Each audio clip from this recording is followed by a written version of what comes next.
L-4 filgħaxija il-Partit Laburista nieda l-wirja tal-arti bit-tema Women's Touch.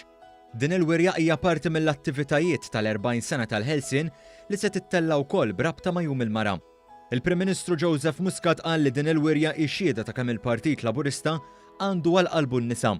Qal li dan huwa l-bidu ta' rappreżentanza iktar ekwa bejn is-sessi, madankollu baqa' xi jsir għax sfortunatament is-soċjetà għadha tiddiskrimina bejn il-mara u r-raġel. Hawnhekk stqar li fadal xi jsir u l-Gvern impenjat biex iwaqqaf din id-diskriminazzjoni. Huwa ta' ħajr lill-4 artisti nisa li qed jesibixxu l-arti tagħhom fid-daħla taċ-Ċentru Nazzjonali Laburista.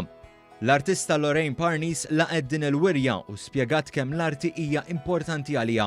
Hija mezz ta' serħan il-moħħ u xi ħaġa li nħobb nagħmel ħafna.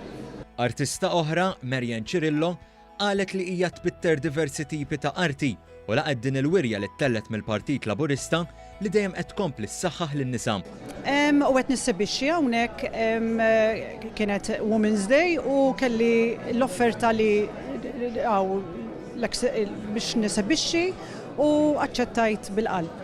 Il-kap eżekuttiv tal-Partit Laburista Randolph De Battista qal li kull xahar iċ-Ċentru Nazzjonali Laburista qed jiġbor qatt esibizzjonijiet ta' arti minn artisti nisa Maltin.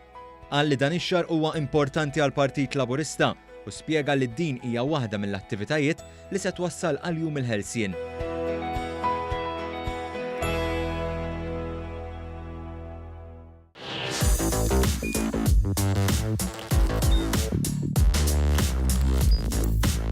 Idħol fuq one.com.mt u hemmhekk tista' tara l-programmi kollha li jxandru fuq One permezz ta' One Play.